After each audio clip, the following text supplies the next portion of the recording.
Today on Blue 58, we start our position-by-position look back at the 2019 season, and where better to start than with the quarterback. So here we go. 45 minutes on Tim Boyle.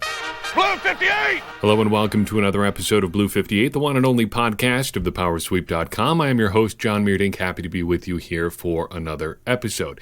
It is that time. We're looking back at the 2019 Packers position by position. We're actually going to be doing two position groups per episode here until we get through everything on the Packers. So we're going to kind of alternate offense and defense, well, two of each, or one of each for each episode here. Starting with quarterbacks, we'll also take a look at some special teamers today. But before we get to that, I wanted to introduce something, or bring it up more formally, something we've talked about before, the idea of doing a book club.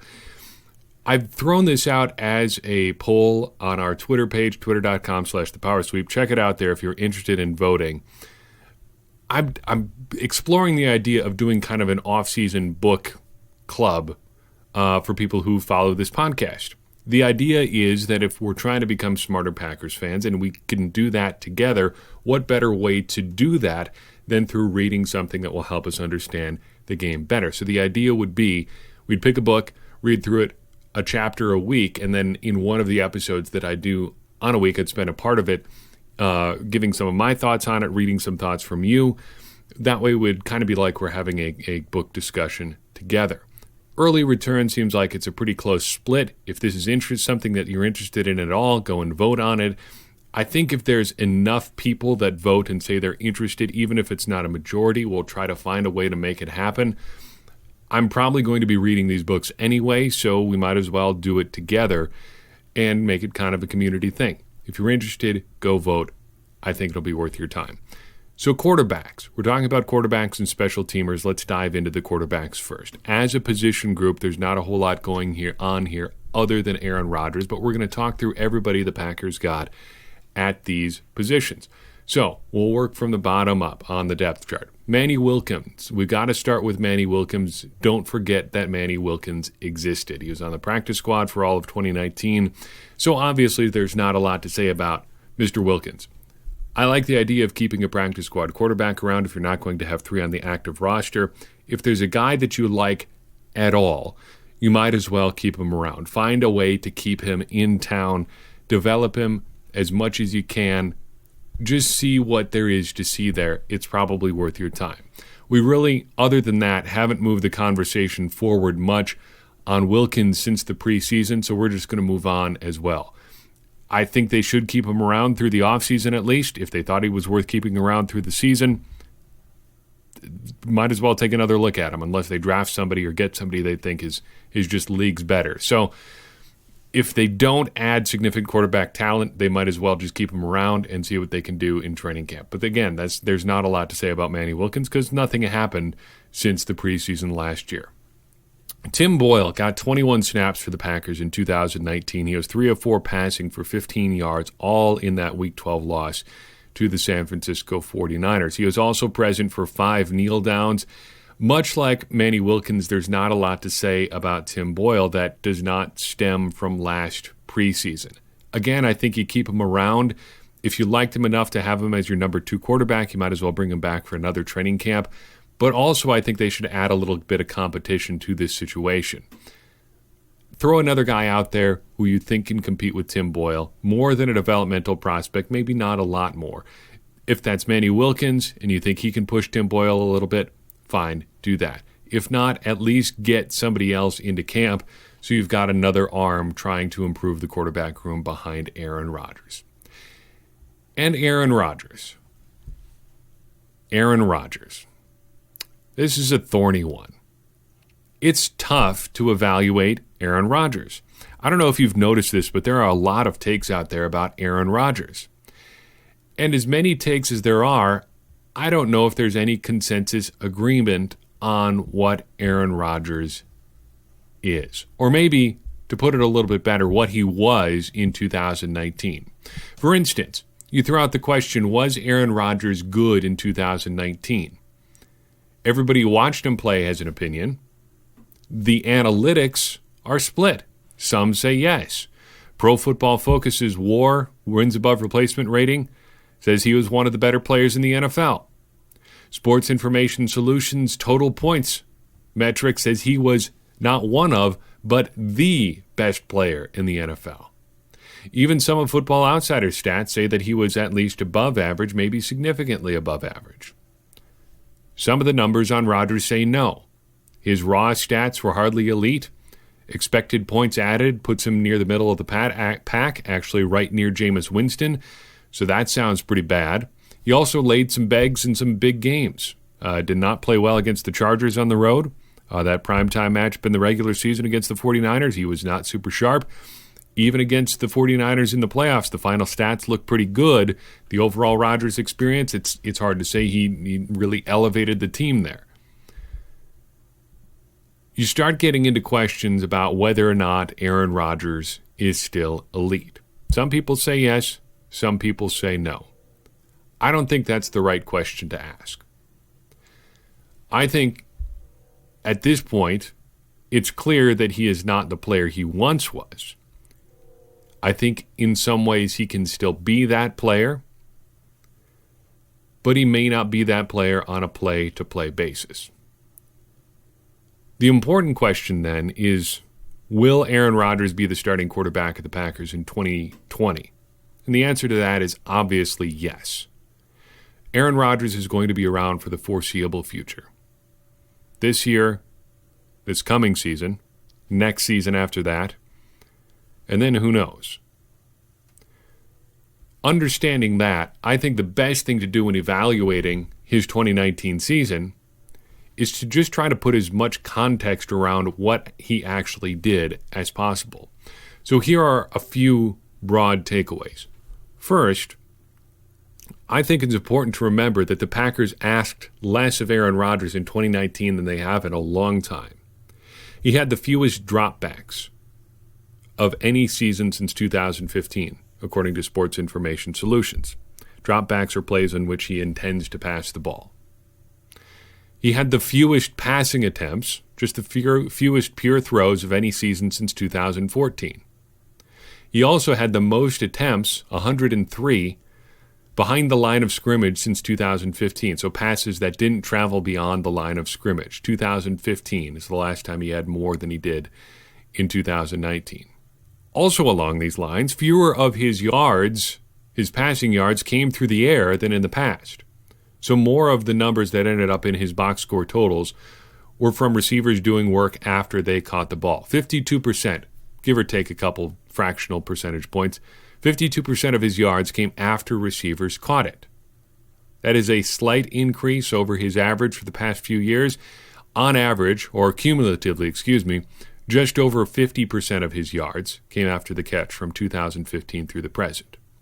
Second big takeaway was that Aaron Rodgers was, in some ways, just a bit more accurate in 2019 than 2018, but still less accurate than he's been in his career to date. His raw completion percentage actually dropped a little bit. He was down from 62.3 in 2018 to 62 even this season. His passes that were ruled on target by the charting service, Sports Information Solution, we've already referred to them a couple times, actually bumped up a little bit, a percentage point from 67 to 68. His catchable passes that were not necessarily on target, but that receivers had a reasonable chance to catch, went up 4%, from 70% in 2018 to 74% in 2019. He's still below his career completion percentage the last couple of years, but some of this feels like it may not entirely be his fault. In fact, it's easy to foresee a situation where if he has some better receivers, his accuracy goes up even a little bit more. At least his completion percentage goes up a little bit more. However, we also need to point out that his low completion percentage wasn't just because players were dropping the ball. Drops were actually down for the Packers in 2019. They had 27 as a team in 2018 versus 24 in 2019. Accuracy, a bit of a concern with Rodgers. It's ticking up a little bit, but still not where it needs to be, still not where it was. Third big takeaway, and I think this is a third pretty big puzzle piece for Aaron Rodgers, is that he still takes care of the ball really well. Yep, there's a flip side of this where maybe he should be pushing the ball down the field a little bit more, maybe trying to do a little bit more with the ball when he has it, but he's taking care of the ball really well and making sure that even if he's not making as many plays for the Packers, he's also not taking the Packers out of games with turnovers. He had just 4 interceptions this season, 0.7%, best in the league. Just 4 fumbles, all of them lost, on 82 combined sacks and rushing attempts. Throwaways also went down for Rodgers from 48 in 2018, according to Pro Football Reference, to 31 in 2019. So, 3 big takeaways. The Packers asked less of him in 2019. He was slightly more accurate in some ways, but still not quite where he needed to be, and he still takes care of the ball really well. With those broad takeaways about Aaron Rodgers, what do we make of the guy? I think in 2019 he showed that he can still get it done. But he isn't elite on a play-to-play basis anymore. The super elite plays seem more like a 3 out of 10 plays instead of like 6 out of 10 plays. That's more a feel thing than anything you can put a firm number on. But I think this is a feeling that's been growing among Packers watchers for quite some time. The frustrating thing is, it's hard to figure out exactly why Aaron Rodgers isn't elite in that way anymore. Watching him, the things that he doesn't do well don't seem to be a result of just not being able to do them. He's just not doing them. I've harped on this all season long, but stepping into the throws that he misses is one that bothers me. He seems to just make things more difficult than they have to be all the time, fading away, throwing from a bad platform, throwing with poor mechanics. I've seen some people argue that this has always been the quarterback that Rodgers is, and I just don't think that's true. You can pull up a highlight tape or even just any game from 2010, and you'll see Rodgers standing tall in the pocket, breaking it on occasion, but just standing in there and ripping the ball down the seam, stepping into a throw and throwing a dime down the sideline at Jordy Nelson. He showed on pretty much a game-by-game basis that he still can do special things, and he can do those things that he used to. But he just doesn't. And he doesn't do it because he's making the easy things hard. He can still do special things, which makes him worth keeping around, especially if we're going to upgrade the talent around him. But I also think that what we saw from Aaron Rodgers is pretty much what he's going to be from here on out. I don't think he gets back to that point where he was in 2014 or 2011, where he was just otherworldly good all the time. I think he can still give you the Aaron Rodgers experience, just maybe not on a play-by-play basis. Maybe he doesn't sustain it for a whole game. Maybe it's just a quarter or a drive. I think we saw that from Rodgers in 2019. There were some drives, a high number of game-winning drives, actually, or drives where the Packers took over with a lead with 5 minutes left and just never gave the ball back, where Rodgers just executed at such a high level that the other team was not going to get the ball back. But it doesn't seem like he can be that guy for a whole game anymore. So what do the Packers do with this knowledge? I don't think drafting a quarterback is the answer, primarily because I don't think there's a good chance that they'll be drafting a good enough player to justify the investment. I think to get a replacement for Rodgers, you pretty much have to be taking a guy in the first round, or be taking a ton of them in middle to later rounds, like over a long period of time. I tried to get an idea of how often a developmental prospect or a less than sure thing prospect gave us a respectable passing season. So I did a pretty broad search thanks to Pro Football Reference's season finder. Set pretty broad parameters. I wanted to see how often a quarterback over the past decade has produced a season with a passer rating of at least 90 on 150 or more attempts. Figured 90 was a decent enough number to say this guy can at least be a competent passer. Not great, but at least competent. And I wanted to see if he's done it for long enough that it wasn't just a fluke. Anybody can put up a relatively decent game for one afternoon. But for 150 attempts, 4, 5, 6 games, that takes a little bit more doing. In the past decade, 53 different quarterbacks, some of them multiple times, many of them multiple times, have produced a season where they had they met that statistical threshold. They had a passer rating of 90 or better on 150 or more attempts. 31 of those 53 players were first-round picks. Another 12 were second or third-round picks, so day 2 picks. 7 were 4th through 7th round picks, and 4 were undrafted. If you want to get a guy who's going to be a competent NFL passer, it's pretty much got to be a day 1 or day 2 pick. 43 out of 53 of those players. If the Packers are serious about getting a successor to Aaron Rodgers, who's actually going to put up competent-ish passing numbers, I think it's pretty much got to be a first-round pick. I think I'm more or less against the idea of trying to develop a successor. If the chances of getting a guy are that low, I think you wring all that you can out of Rodgers, then move on. Unless you have a Rodgers-like scenario where somebody really good drops all the way to the bottom of the first round, I think you get all you can from Rodgers and don't make a move until you absolutely have to. That may be sooner than the Packers or we as fans and Packers watchers would like to think, but I don't think they should move on until they absolutely have to.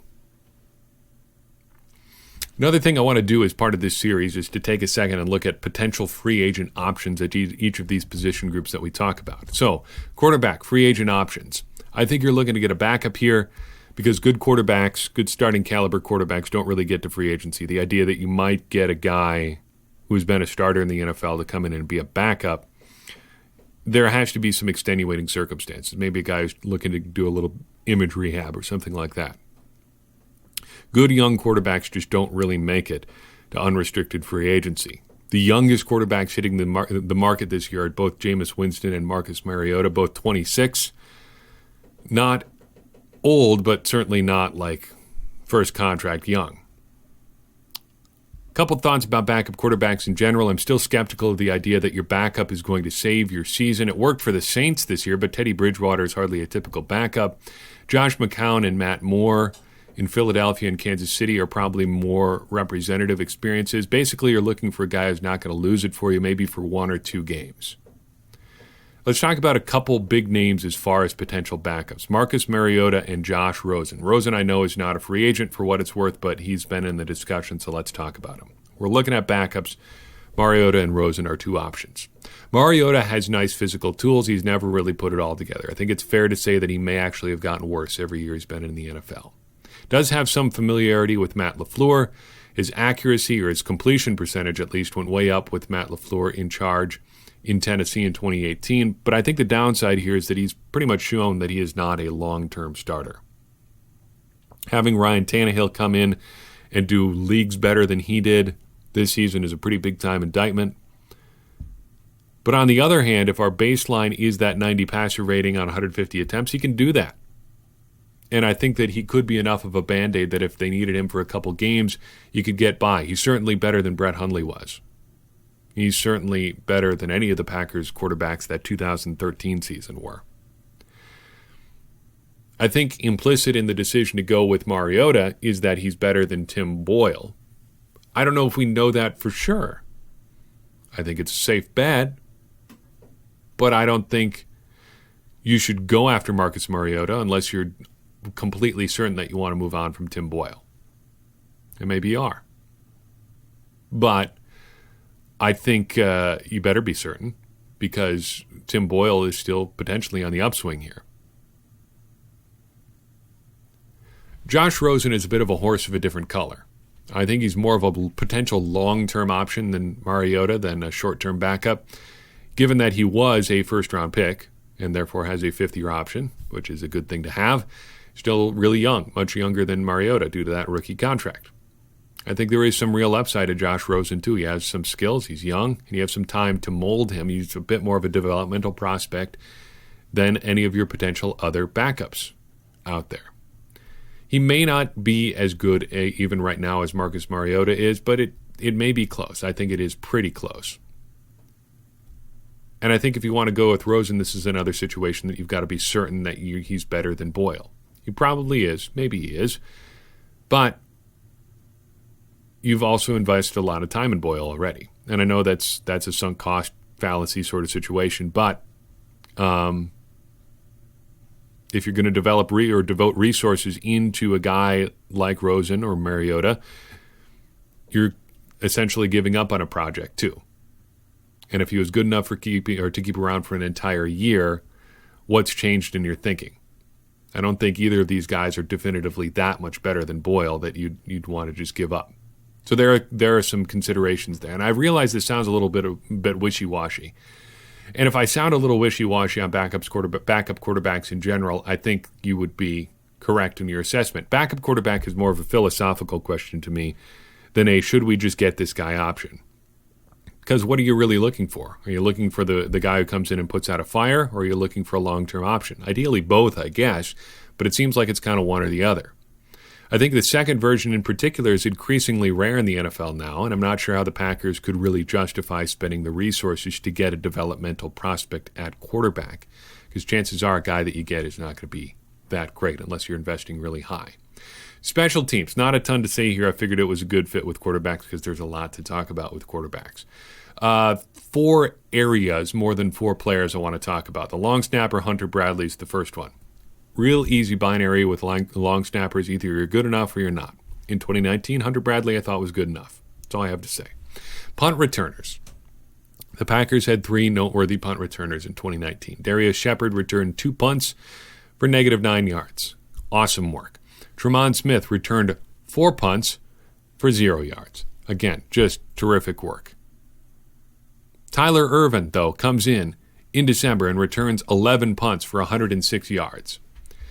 Now, is that just a matter of Tyler Ervin being that much better than those other 2 guys? Maybe, but also maybe not. Shawn Mennenga, a special teams coordinator, admitted in November that his punt returners may just not have been getting a chance to return punts because he hadn't been double-teaming opposing teams' gunners. Matt Schneidman wrote about this for The Athletic.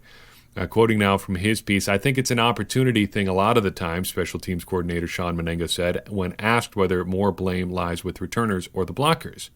Mennenga is referring to the opportunity for the Packers to put 2 blockers on each of the opposing team's gunners. Often, he explained, opponents have a 4th and short. Mennenga, who has acknowledged that he's being too conservative, has stacked the box with 8 players and left 1 blocker on each gunner to ensure opponents don't run fake punts. It's nearly impossible to block a gunner all the way down the field with just 1 player, and thus opposing gunners have reached Green Bay's punt returners before they've even had time to advance any significant distance. Ultimately, he decided to start doubling gunners. Tyler Ervin had some good returns, partly because he's a good returner, but partly because of that. Just file that away. We're gonna circle back to this in a second. J.K. Scott, Packers punter, was having a great year. Was really solid for the first month and a half of the season, but heading into the Kansas City game, he made a change. He started changing how he dropped the ball on his punts in hopes of gaining a bit more hang time. And as a result, his yards per punt dropped significantly. He had a month straight, 4 games, where he never averaged more than 40 yards a kick. It was like 45, 46, 47 for most of the season prior to that. But heading into Week 13, tinkering with that release point ended, and he never averaged less than 40 yards per punt for any game the rest of the season, except for Week 15, in which the game-time temperature was a frigid 11 degrees at Lambeau Field. This tinkering was something Shawn Mennenga told him to do. It is my contention that Shawn Mennenga should probably be fired if only for tinkering with something that didn't need to be fixed. Jason Wilde did a good look at this for the Wisconsin State Journal. I've linked to that in your show notes. Check it out. It's frustrating to read. Mason Crosby, to round this out. Talk about special teamers, it's hard to be less than impressed with Mason Crosby. You talked about him a few episodes back when you talked about free agents, and I don't have a ton to add to that discussion. So let's just circle back to a bit of what we said in episode 274. He has been on the upswing since his disastrous 2012 season. In fact, post-2012, he's been better than he was pre-2012. I think just considering how he played in 2019, if he's interested in coming back, I would want to bring him back. I would want to go year to year if I could, because he does turn 36 in September. But let's use that to transition into free agency here, because Mason Crosby might be the only free agent worth considering in this particular part of the Packers roster. It's really kind of Mason Crosby versus the field here. Because if you're looking at your kicker situation, I think there's good reason to think that Mason Crosby is probably about as good as you can do as far as kickers go. There may be kickers out there in the NFL who are better, but chances are low that you're going to get one. And if you're trying to replace him from the pool of available free agent kickers or guys in the draft, I think those odds go a little bit lower even. So should you re-sign Mason Crosby? Performance-wise, yes. A big part of the Mason Crosby experience is being able to kick in Lambeau Field, being able to kick in cold weather, and he's good at both of those things. Just for kicks, pun very much intended, Mason Crosby versus Ryan Longwell kicking at home. In his Packers career, Ryan Longwell was 118 of 143 at Lambeau Field, 82.5%. Mason Crosby, 250 of 288, 86.8%. I did talk with my colleague Gary Zilovey about this. He did remind me of the different kicking eras at Lambeau Field. Renovations have really changed how the kickers approach the experience of kicking at Lambeau. And if you look at the numbers, Crosby's accuracy takes a big jump at Lambeau after the renovations in 2011, which is when they closed in the south end zone, really cut down on some of the wins, made it much easier there for kickers. Still, he's pretty darn good in less than ideal conditions. So what's it going to cost? I think Robbie Gould is a pretty good example of what it could cost to bring him back. He signed a 4-year, $19 million deal with the San Francisco 49ers. Last year, including $3 million in signing bonuses, ultimately a little over exactly $10.5 million guaranteed. In 2020, Gould's cap hit is going to be $5.1 million. And I think that's a good starting point because Crosby's cap hit was $4.8 million in 2019. Chances are that's probably a good baseline for where he would be on a new deal. Now, that sounds like a lot for a kicker, but keep in mind that Crosby's $4.8 million hit was just under 2.5% of the Packers' cap space. The cap is going to go up this year. And if his cap hit is less than $5.5 million or less, I think the difference should be negligible. So you're looking at about 2.5-3% of your total cap for a kicker that you know can kick well, in Lambeau Field, and has just been a good part of the organization for a long time. If you don't have to change that, probably don't change it. It's not that big of an expense in the grand scheme of things, and he's a good guy to have around. Let me know your thoughts. What did you think of the quarterbacks and special teamers for the Packers in 2019? I would like to hear what you have to say. Leave us a comment on Facebook, Twitter, YouTube, wherever you find us. I'd love to hear from you. Leave us a rating and review wherever you listen to this podcast as well. It does help more people find the show. And if you want to take your support to the next level, join us at patreon.com/thepowersweep. $1 per month helps us keep doing what we're doing, and it gets you access to some premium content as well. Got a new piece coming out this week. Keep your eyes peeled for that. But give us feedback. Let us know your thoughts. Doing that will help us make this show better, help us make this entire operation better, which in turn will help us further our mission of helping everybody become smarter Packers fans. Because as I always say, smarter Packers fans are better Packers fans, and better Packers fans are what we all want to be. I'm your host, John Meerdink. We will see you next time on Blue 58.